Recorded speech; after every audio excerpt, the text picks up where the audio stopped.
TRT World's Ali Mustafa from Dolmabahce Palace. Ali, over to you.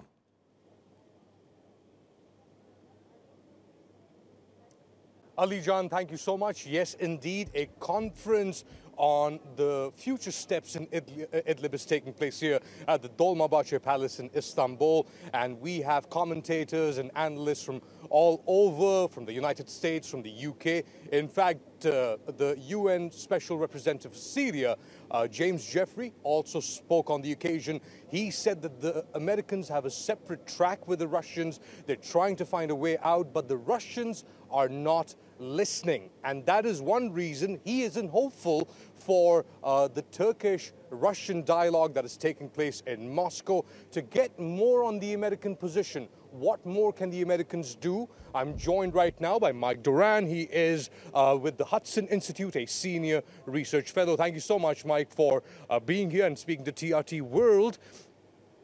As far as the Americans are concerned, what is the play in Idlib?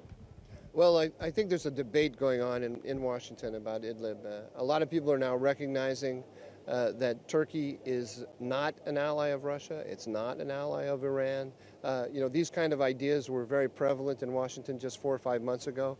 Everyone can see by Turkey's actions that Turkey is doing the work of the international community.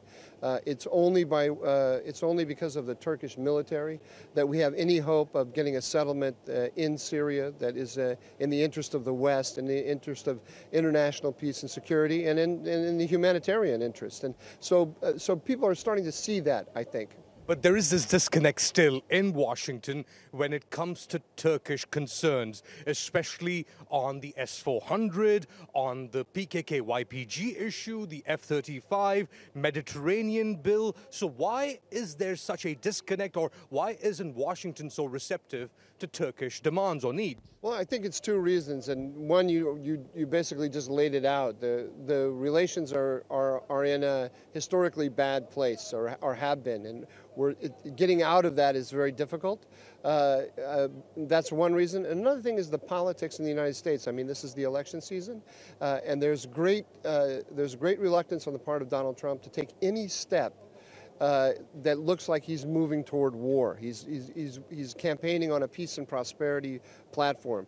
But having said that, there are lots of voices now that we're hearing, for example, Lindsey Graham saying that there should be a no-fly zone in Idlib. That's new. And I think we're hearing it internationally as well. The Dutch foreign minister is calling for a no-fly zone. So I think the understanding that Turkey is doing the work of the international community is growing.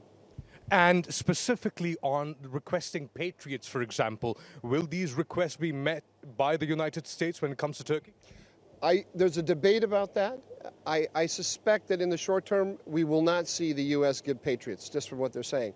But I don't think that the discussion should stop there, because the goal of the patriots is to send a message to the Russians that they cannot escalate against Turkey.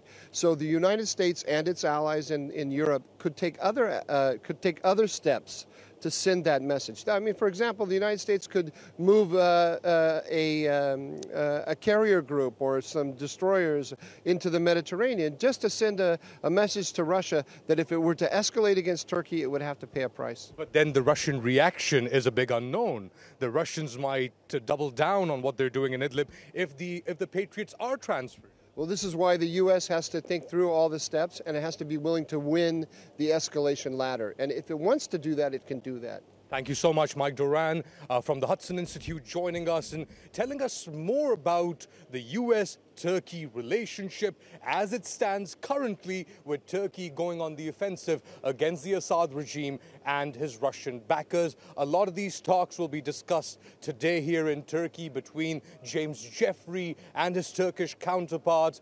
But as far as Turkey mounting this effort in trying to get in these different voices here and talk about Syria and Idlib, that's where the situation stands right now. Shaky ground and an historically low point, like you said, but certainly an effort on both sides to sort of start rebuilding. All right, Ali, good talk you had there with Michael Doran. Thank you to the both of you.